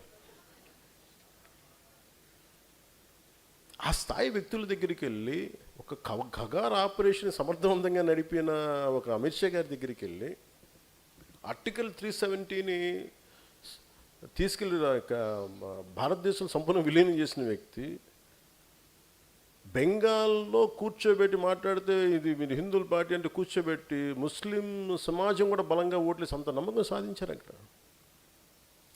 అలాంటిది నిజంగా మనస్ఫూర్తిగా చెప్తాను అంత. నేను సనాతన ధర్మం అంటే చాలామంది ఏమనుకుంటారంటే, కూర్చోబెట్టి వీడు మూర్ఖమైన హిందూ ముస్లిం బతికినప్పుడు అట్లా ఎందుకు అనుకుంటామా? మిమ్మల్ని మీరు ఎందుకు వచ్చారు? మీరు అర్థం చేసుకున్నందుకు మిగతా వాళ్ళు అర్థం చేసుకుంటే అసలు నన్ను ఆ మాట మాట్లాడతారా? హసీనా గారు, నేను ఇలాంటి కూర్చోబెట్టి మాట్లాడే వ్యక్తులతో నేనంటే వెళ్ళి, సార్ ఆయన అరెస్ట్ చేయండి సార్, ఇంత దిగజారుడుగా మాట్లాడతాను. దానికి కథనాలు మళ్ళీ విశ్లేషకులు, ఇప్పుడు చెప్పండి, ఇప్పుడు మనం ఏం జరిగి ఉండొచ్చు అంటారు. అది యాక్చువల్గా ఏం జరిగిందంటే అండి, ఆ రోజున ఢిల్లీలో మీకు గుర్తే ఉన్నట్టు పవన్ కళ్యాణ్ ఆ రోజున అక్కడి నుంచి హైదరాబాద్ వెళ్ళారు ఫ్లైట్లో, వారిని కలవటం జరిగింది. ఆ జరిగిన 32 నిమిషాలు 29 నిమిషాల 34 సెకండ్లలో 4 నిమిషం 32 సెకండ్లో ఇది లేవనెత్తారంట. ఆయన 6 నిమిషాల మటుకు లేదు దీన్ని ఖండించారు. ఇంత గొప్పగా చెప్తారు మహాన్మాడు. వీళ్ళందరూ కింద కూర్చున్నాను చెప్పండి. ఓకే అండి. నేను మనోహర్ గారికి చెప్పను నేనేం మాట్లాడాను, ఆయనకేం తెలుస్తుంది. ఏం మాట్లాడతాం నిజంగా ఆ స్థాయి వ్యక్తులు ఏం మాట్లాడతాం అంటే, నేను కోర్టులు చెప్పాలండి, ఈ దేశ ప్రధాన న్యాయమూర్తులకి ఒక మాజీ ముఖ్యమంత్రి ఇన్ని కేసులు పెట్టాడు అని నేను చెప్పాలా? ఆంధ్రప్రదేశ్ హైకోర్టు న్యాయమూర్తులకి నేను చెప్పాలా? వాళ్ళకి తెలియదా? సిబిఐ కోర్టులకి నేను చెప్పాలా?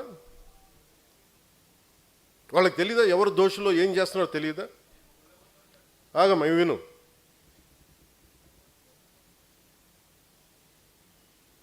ఏ కేసుల్లో ఎవరు చేస్తున్నారో వాళ్ళకి తెలియదా? అందుకనే కదా దాఖలైన కేసులన్నీ. వీళ్ళకి మేము చెప్పాలా? అవమానం చేసినట్టుగా నిజంగా ఈ టీవీ సంస్థలు కానీ ఇలాంటి చేసే సంస్థలు నిజంగా ప్రజా సమస్యల గురించి మీరు ఎప్పుడన్నా మాట్లాడారా? ఇంత కలుషితం అవుతుంది, దీనివల్ల ప్రజలకు ఇంత ఆరోగ్యాలు పోయినాయి, అవి మాట్లాడరు మీరు. ఎంతసేపు ఎదవ చండాలపు రంకులు బొంకులు తప్ప మీరు మాట్లాడేది. చిన్నప్పుడు మేము ఏదో మ్యాగజైన్ గుర్తులేదు నాకు, ఏదో పేపర్ తెలుగు ఆంధ్రప్రభ అని తెలియదు, దాంట్లో ఫాలాక్షన్ డైరీ అని ఒకటి ఉండేది చిన్నప్పుడు. ఎప్పుడు చూడు దాంట్లో మొత్తం చూస్తే వాడు రంగులు మాకు అనిపించింది. మేము చదువుతుంది మా అమ్మ తిట్టేది, ఇదేంటో ఈ చండాలని చందమంతో పాటు అది కూడా చదివాడు అని నాకు అనిపించేది. అట్లాగే మేము ఏదైనా చూద్దామంటే ప్రజలకి విఘ్నత కలిగించే మాటలు మాట్లాడతారా? విజ్ఞానం కలిగించే మాటలు చెప్తారు, ఎందుకంటే దానివల్ల ఓట్లు పడవు. పవన్ కళ్యాణ్ అని ఎవరిని తిడితే, పవన్ కళ్యాణ్ అని అమిత్ షా గారు కూర్చోబెట్టి ఒక కథనం కలిగితే చూస్తారు. నిజంగా మీరు వెళ్ళి కూర్చోబెట్టి ఎంత సమస్యలు ఉన్నాయి, 33,000 32,000 మంది ఆ రోజున మనకి గత ప్రభుత్వంలో వెళ్ళిపోయారు నేను చెప్తే అందరూ అపహాస్యం చేశారు, నన్ను కేసులు పెట్టారు. మరి అదే హోంశాఖ కూర్చోబెట్టి పార్లమెంట్లో చెప్పింది, మరి డేటా రిలీజ్ చేసింది. ఆ రిలీజ్ చేసినప్పుడు వీటి గురించి ఎవరు మాట్లాడరు. ఈ చండాలపు రంకులు బొంకులు ఈ చండాలం తప్ప ఏ రోజున బాధ్యతగా కూర్చోబెట్టి మాట్లాడారా? ఇది దీని మీద మీరు యుద్ధం చేయాలి. ఉద్యమీలు కానీ మీరు సాధక్స్గా మీరు గట్టిగా మాట్లాడాలి. ఇటువంటి మీద ఎవరు ఏం చేస్తా మాకెందుకు, ఎవరి వ్యక్తిగత జీవితం మీరు ఏం చేస్తా నేను ఎప్పుడు మాట్లాడాను. మన ఎమ్మెల్యేస్ కూడా ఇదే చెప్పారు, మేము నలిగి ఇక్కడ దాకా వస్తే మీ పర్సనల్ కాంటాక్ట్ తోటి మీరు దిగజార్చగానే చేసించాలని అభ్యర్థించాను అందరు. 14 సంవత్సరాలు మా వాళ్ళు రోడ్ల మీద పడి నలిగి కేసులు పెట్టించుకొని వస్తే మీరు తక్కువని ఎమ్మెల్యేలు అయిపోయి మీరు కూర్చొని దిగజార్చకండి, ఇంకా చాలా మీరు కూర్చోబెట్టి మీరు ఇద్దరికి నమస్కారం పెడతానని చెప్పాను ఇద్దరికి.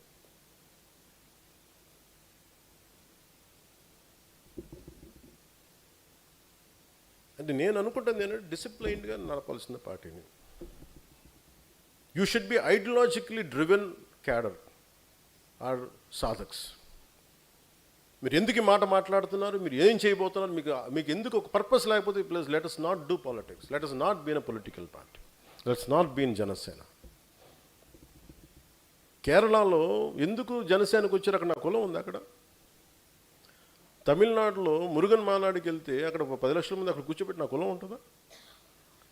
మన భావాల్ని మనం అర్థం చేసుకునే వ్యక్తులు ఉంటారు కాబట్టి వస్తారు. ఎక్కడో తమిళనాడుకి వెళ్తాను, ఎక్కడో మన మహారాష్ట్రకి వెళ్తాను, ఎందుకు వస్తారు అక్కడికి? తెలంగాణలో కూర్చొని ఒక ఎంపీటీసీలుగా గెలుస్తారు, లోకల్ బాడీస్లో గెలుస్తారు.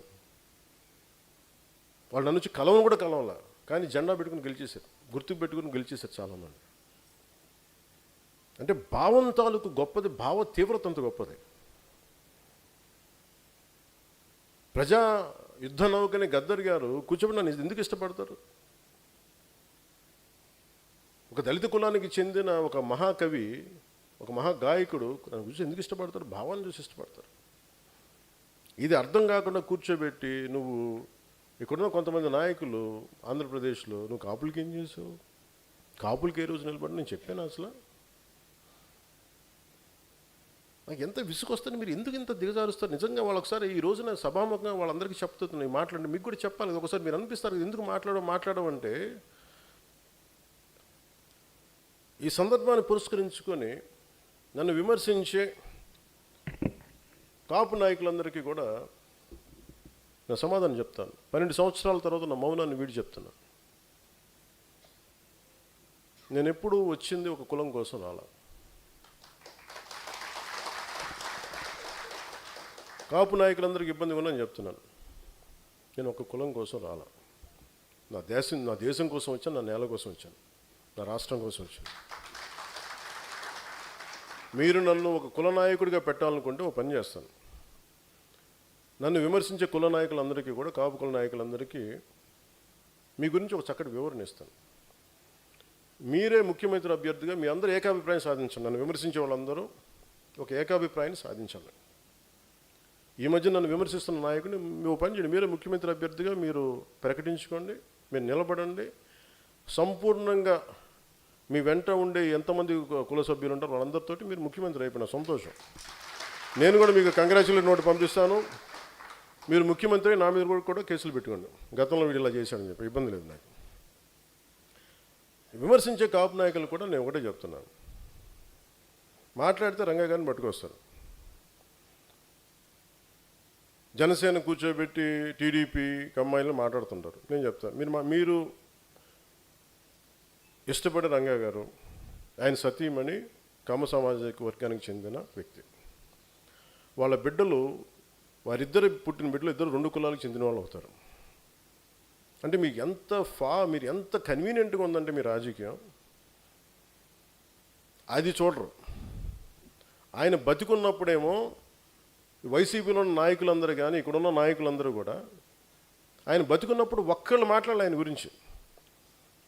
చనిపోగానే ఈరోజు అందరికీ కోపాలు వచ్చేసింది. ఎందుకంటే మరి ఏం కూర్చోబెట్టి నా మీద పడ్డారు. నేను ఎప్పుడు కులం ప్రస్తావన తీసుకుని నేను ఎప్పుడు రాలేదు. చిన్నప్పుడు ఒక్కొక్కసారి ఏదో ఒకసారి చీరాల్లో పెరుగుతున్నాడు, అడిగాను మా అమ్మని, అమ్మ మనం ఏమిట్లని అడిగాను. ఎందుకు ఇలా చండాల ప్రశ్న వేసాను మా అమ్మ. దేనికంటే స్కూల్లో మా ఫ్రెండ్ వాళ్ళ ఇంటికి క్లాస్ ఇంటికి వెళ్తే వాళ్ళ అమ్మ అడిగింది, మీరు ఏమిట్లా అంటే, నువ్వు నోరు మూసుకుని నీకు ఇలాంటివి అడగను. ఎందుకంటే మా ఇంట్లో మాకు తెలియదు. మా father being a socialist, it's always about society. మానవత్వాన్ని చూసాం కానీ కులం అనేది ఒక సోషల్ ఫ్యాక్ట్. మనం పుడతాం దాంట్లో ముందుకు, అంతేగాని దాంట్లో కూరుకుపోం కదా. దాన్ని అర్థం చేసుకుంటాం, గౌరవిస్తాం. కానీ కూర్చోబెట్టి పదే మాట్లాడడానికి విసుగు వచ్చేసింది నాకు కూడా. ఇంకెంతకాలం మాట్లాడతారా మీరు? ఎంతకాలం మాట్లాడతారు ఒక్కొక్కళ్ళు? మీ గురించి చిట్టా విప్పనా? ఒక్కొక్కడి గురించి చెప్పాలా? ఒక్కొక్కడి గురించి తట్టుకోగలరా? నేను మాట్లాడితే నోరు విప్పితే ఇష్టానికి మాట్లాడతారు ఒక్కొక్కళ్ళు. మనోహర్ గారు కూడా రాకూడదు అంటారు, ఆయన కమ్మంటారు. ఎన్నికైన ఎమ్మెల్యేలు అందరూ ఎవరయ్యా? కాపులు లేరా దాంట్లో?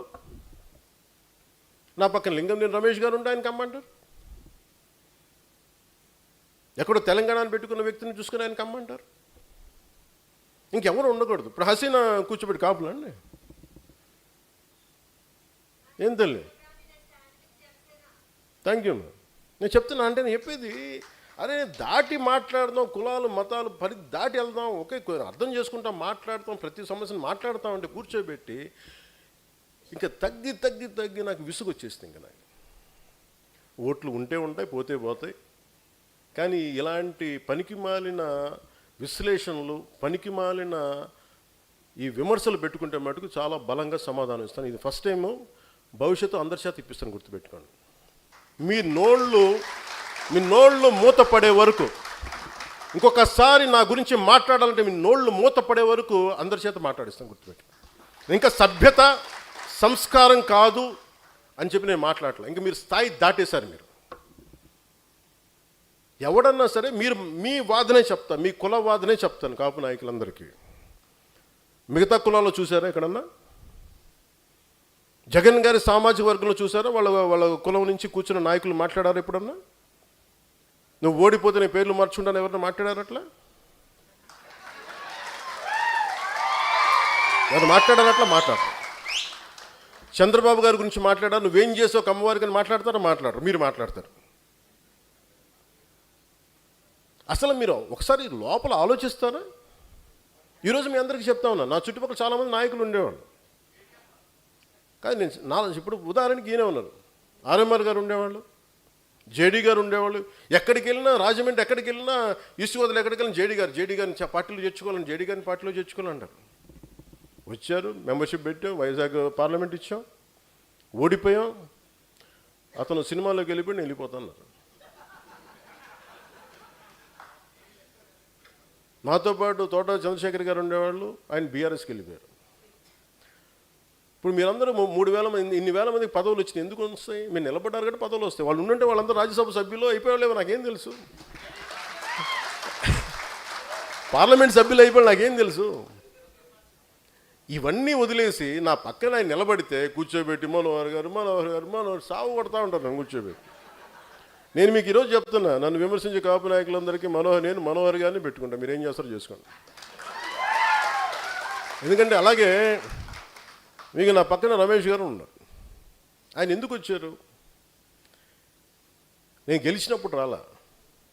2014 తర్వాత నేను కులాల ఐక్యత అనే ఒక సామాజిక సత్యాన్ని నేను అర్థం చేసుకున్న వ్యక్తి. ఆయన అన్నది ఏంటంటే, మేము విజయవాడలో మేము గొడవలు చూసాం సార్, కులాల మధ్య వ్యాపారం అన్ని అంటే మానవ సంబంధాలు దెబ్బతింటాయి. నాకు మీ భావం నచ్చింది నాకు, అందుకని నేను మీకు మీకు అండగా నేను ఉంటాను సార్. నేను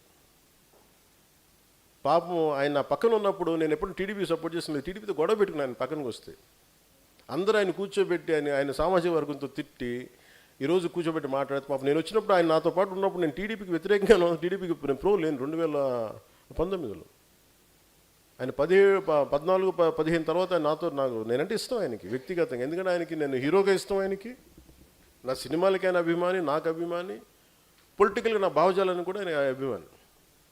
ఆయన కూర్చున్నప్పుడు నిజంగా కనుక ఆయన వీళ్ళు ఈ కాపు నాయకులు చెప్పినట్టుగా ప్రభావితం చేస్తుంటే నేను 2019లో కూర్చొని టీడీపీతో ఎందుకు కూడా పెట్టుకుంటాను? అంత మాత్రం కామన్ సెన్స్ మీకు లేదా కాపు నాయకులందరికీ, మాట్లాడే వాళ్ళందరికీ? ఇంకా మీరు ఎక్కడో చోట నేను చెప్తున్నాను, మీరందరికీ ఇలాంటి కులాల గురించి మాట్లాడినప్పుడు మీరందరూ సాధకులందరూ ఏకబిగిన మీరు మాట్లాడు, సామాజిక మాధ్యమాల్లో మాట్లాడండి. నేను ఇప్పుడు మీకు చెప్తున్నాను, మాట్లాడండి బలంగా. జనసేన తాలూకు మూల లక్షణం పోరాటం చేయడం, అన్యాయం మీద, ఒక అభాండం మీద పోరాటం చేయటం. మీరు మెత్తబడిపోయి కూర్చోబెట్టి అలాగే మెల్లిగా అని కూర్చోబెట్టి బండగణేష్లా ఉండకండి. మీరు అంత గట్టిగా ఉన్నాను, అభిప్రాయం చెప్పండి బలంగా. ఎందుకంటే చెప్తున్నాను, నేను కొన్ని నిర్ణయాలు తీసుకుంటాను. నా దేశ సంక్షేమం కోసం తీసుకుంటాను, మన దేశ సంక్షేమం కోసం, లేదంటే మన రాష్ట్రం కోసం తీసుకుంటాను, మనందరి భవిష్యత్తు కోసం తీసుకుంటాను. నేను మళ్ళీ చెప్తున్నాను, మీరందరూ కులాల చట్టాల్లో కూరుకుపోకండి. కులం అనే సామాజిక సత్యాన్ని గుర్తించండి, మతం తాలూకు గౌరవాన్ని పాటించండి, మీ మతాలను ఆరాధించండి, ఎదుటి మతాన్ని గౌరవించండి, చట్టాలను గౌరవించండి. అంతేగాని కూర్చోబెట్టి మనమే వైలేట్ చేసి మనమే తిట్టేసుకొని ఇంకా సమాజాన్ని విడగొట్టిన చండాలను చాలు. ఇంక కలపడం మీద దృష్టి పెట్టండి అందరూ. సాధకులుగా నేను ఇచ్చే మీకు సలహా నేను మీకు ఇదే. ఎందుకంటే మీరు వాడు గుర్తుపెట్టుకోండి, హసీనా గారు మీరు ఎన్ని మెంబర్షిప్ చేశారమ్మా?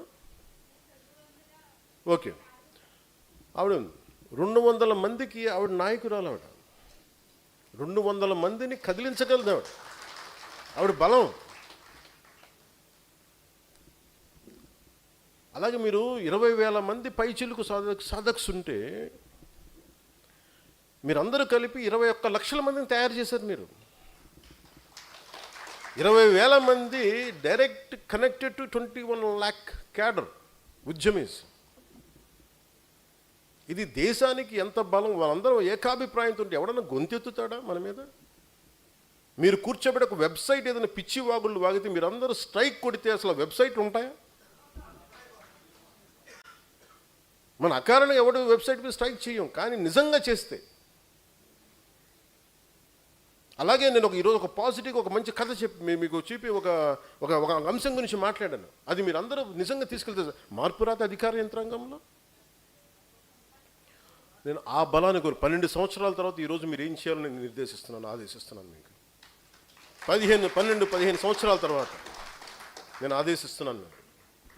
నిన్న కూడా సభలో చెప్పాను, నేను సేనాని మీరు చెప్పారు నాకు. నేను జన చైతన్యం అయితే జనవాహిని ఇలాంటి పేరు, జనసేన అని పేరు పెట్టాను, గుర్తుపెట్టుకోండి. సేన మీరు యుద్ధం చేసేవాళ్ళు, చేతులు మడుచు కూర్చునేవాళ్ళు కాదు. మీరు అకారణంగా నిజంగా తప్పుంటే తప్పు సరిదిద్దుకుంటాం, ఒక మాట అంటాం పొరపాటైంది సరిదిద్దుకుంటాం, ఒక విశ్లేషణ పొరపాటు అయిపోయింది పొరపాటు చేసాం సరిదిద్దుకుంటాం. అంతేగాని సహనం, మితిమీరిన సహనం మంచిది కాదు, గుర్తుపెట్టుకోండి. నేను సరైన ఆదేశం మీకు చెప్తాను. పార్టీ హైకమాండ్ నుంచి మీకు సెంట్రల్ ఆఫీస్ నుంచి మీకు వస్తుంది. You respond as one. ఒక బీహై ఉంటుంది చూసారు, ఒక తేనెటీగల సమూహం, అలా రెస్పాండ్ అవ్వండి అంతే.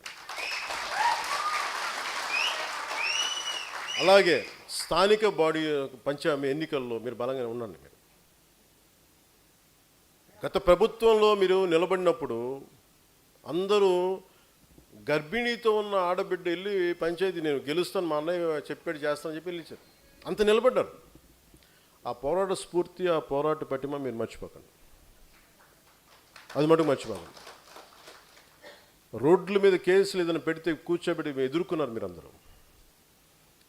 అలాగే ఒక రౌడీలు ఉంటారమ్మా, మీరు ఇంతమంది వీధి రౌడీలు ఉంటారు, మీరు అందరూ కూర్చోబెట్టి ఒక గొంతు ఏంట్రా మాట్లాడుతున్నాం అంటే ఎవరు ఆగుతారు? 20 మీ ఊళ్ళోనే, మీ జిల్లాలో, మీ పేటలోనే, మీ ఏరియాలోనే 15 మంది 100 మంది కూర్చోబెట్టి గొంతు ఎత్తితే అసలు రౌడీ మోకలు ఉంటాయా? అది మీరు తీసుకోండి. మీ బలం ఇస్తున్నాను నేను మీకు, మీ తరపు నేను ఉన్నాను. ఒక స్థాయికి ఏం ఉండాలంటే మీకు పవన్ కళ్యాణ్ అవసరం ఉండకూడదు. మీరు 100 మంది గొంతెత్తితే, మీ 20,000 మంది గొంతెత్తితే 5 కోట్ల మంది యంత్రాంగం, నడిపే యంత్రాంగం భయపడాలి, కదలాలి. అది మీకు ఇస్తున్నాను, నేను కోరుకుంటుంది అది. ఇప్పుడు దాకా మనం పడింది చాలు. ఇంకా మనల్ని కులాలుగా, ప్రాంతాలుగా ఇంకా కూర్చొని వేరు చేద్దామంటే వీళ్ళు రిటాలియేట్. అది కూడా ఎలా చేస్తామంటే చాలా పద్ధతిగా మాట్లాడదాం. ఒక్కొక్కళ్ళ గురించి చాలా పద్ధతిగా మాట్లాడదాం. విశ్లేషించండి మీరు కూడా. నేను ఎందుకంటే 10 సార్లు ఇంక మాట్లాడి ఇవన్నీ ఒకసారి మాట్లాడు. ఎందుకంటే మీకు డైరెక్షన్ నేను ఇస్తాను. నేను ఎందుకు చెప్పాలని వస్తుందంటే మిగతా వాళ్ళ గురించి మాట్లాడటం, ఇంకా నన్ను కులపరంగా తిట్టించాలి, ఇంక మీరు నోళ్ళు ఆగాలి, ఇంక మీకు చాలు. నేను ఇప్పుడు దాకా మీకు చాలా లాంగ్ రోప్ ఇచ్చాను. కాపుకుల నాయకులందరూ కూడా ఇష్టానికి మాట్లాడారు. మీరు ఇష్టానికి, అకారణంగా పల్లెత్తు మాటలేదు నేను మిమ్మల్ని ఎప్పుడు ఒక్క మాటంలా. మీరు మా భావజాలానికి, జనసేన భావజాలానికి సంతోషం వస్తే మద్దతు తెలపండి, లేదా మౌనంగా ఉండండి అంతే. ఇష్టారాజ్యంగా మాట్లాడితే మీరు ఏ ఆధారాల మీద మీరు నుంచున్నారో ఆ ఫ్రేమ్వర్క్ అంతా నేను ఎక్స్పోజ్ చేస్తాను, గుర్తుపెట్టుకోండి. మీరు నాతో గొడవ పెట్టుకున్నంత వరకు మీరు బలవంతులు. నేను గొడవ పెట్టుకున్న తర్వాత మీరు అసలు మీకు మూలాలు ఉండవు, గుర్తుపెట్టుకోండి. నేను అంత తెగించేస్తుంటాను, అక్కడి దాకా తీసుకురాకుండా.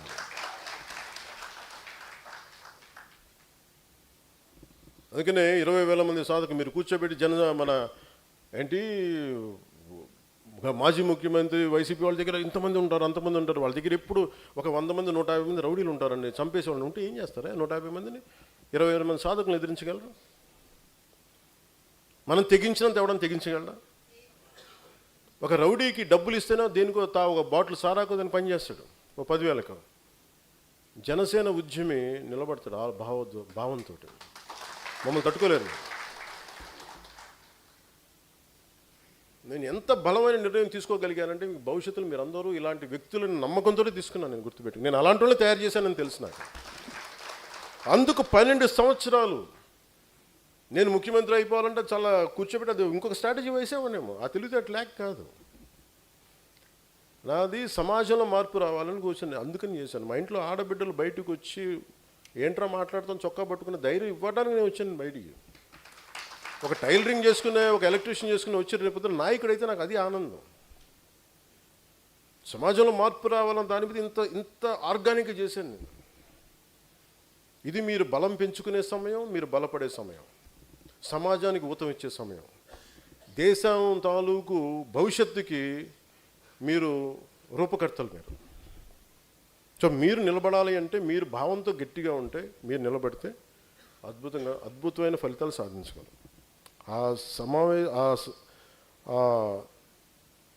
ఇవ్వడానికి అంటే ఆ భావం ఇవ్వడానికే నేను ఈరోజు మీ ముందుకు వచ్చాను. అందుకే ఇది పెట్టాను.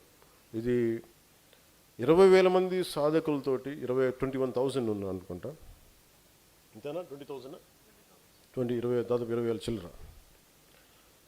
నేను మీతో రెగ్యులర్ నా నుంచి కమ్యూనికేషన్ ఉంటుంది మీకు, మీ ఫోన్స్లో. We will form WhatsApp groups. మీ ఏరియాలను బట్టి నేను మెసేజ్ చేస్తాం, మీ కమ్యూనికేట్ చేసి తద్వారా 21 లక్షల మంది ఉద్యమీలకి నేను మాట్లాడతాను. నేను ఒంగోలులో కూడా మొత్తం ఆ డిస్ట్రిక్ట్ మొత్తం కమిటీ అంతా ఎందుకు రద్దు చేశానంటే సాధించిన ఫలితాలు తక్కువ, గొడవ ఎక్కువైంది.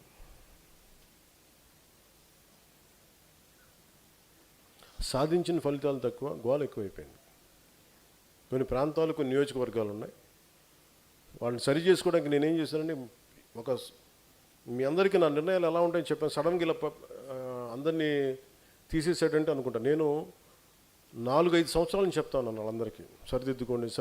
నా సహనం చాలా లోతుగా ఉండదు.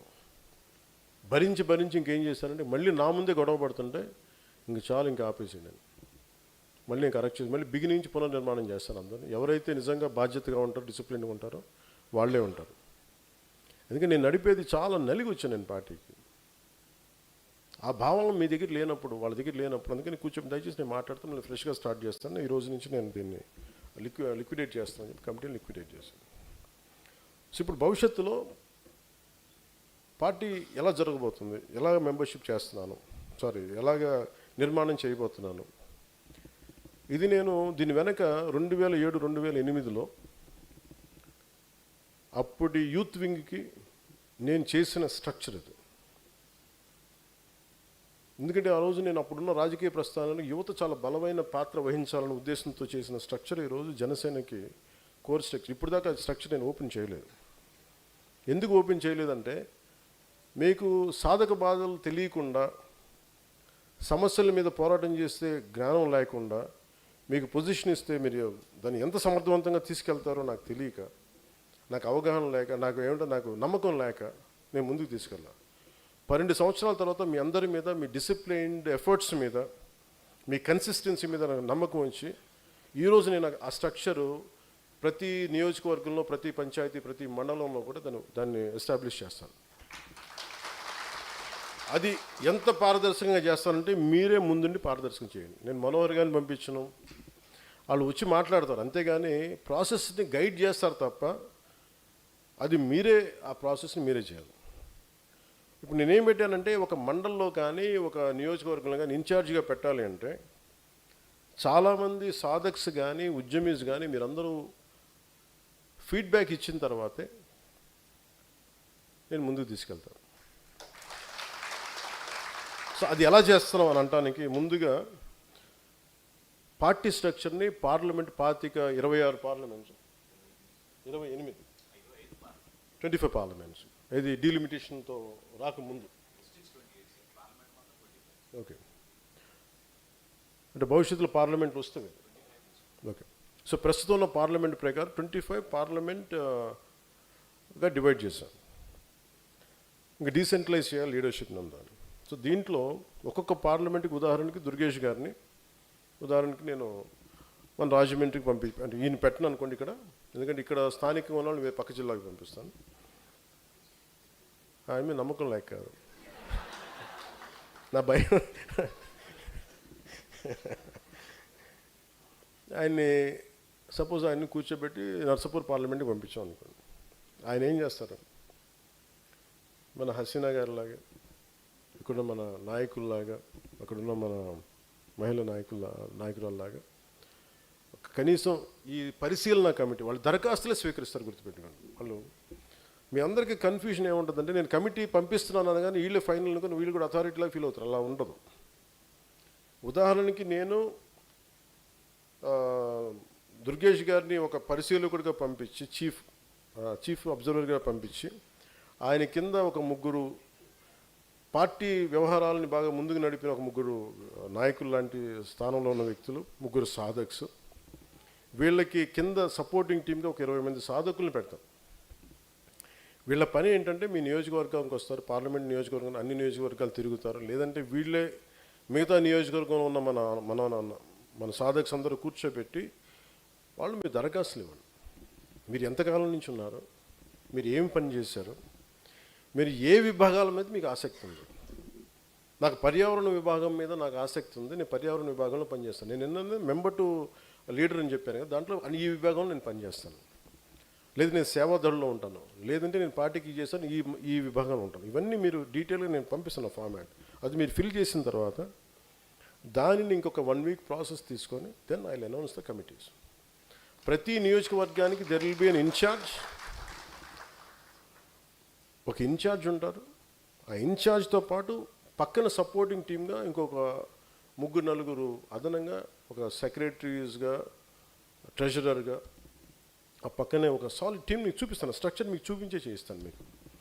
అది ఈ కార్యక్రమము కొద్ది రోజులను మొదలు పెడతాం, ఒక 3-4 రోజులు అనుకుంటా, less than week, next week. So ఇవన్నీ మీకు ఇంకొకసారి నేను వివరంగా తెలియజేస్తాను.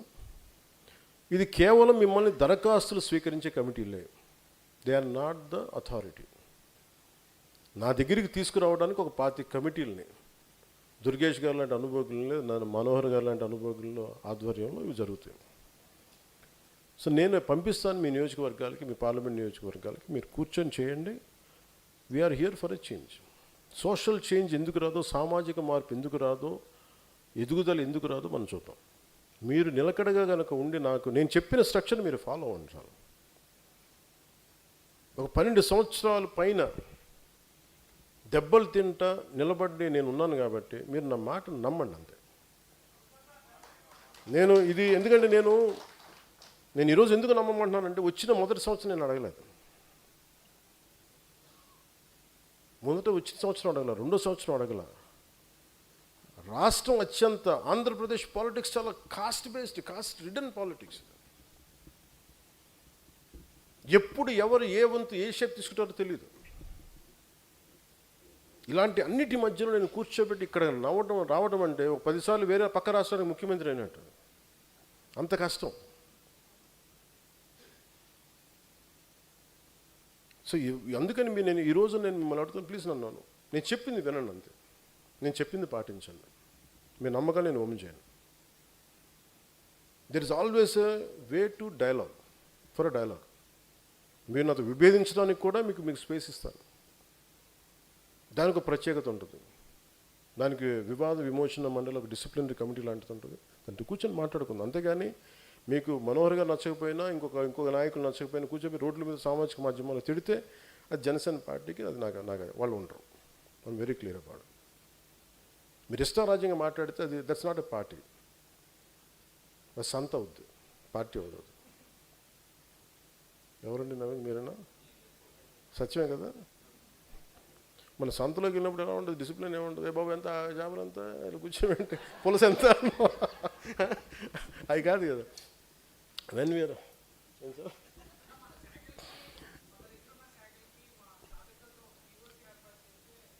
ఆ స్ట్రక్చర్ నాకు వదిలి, నేనేం చేయను నాకు చెప్పదు.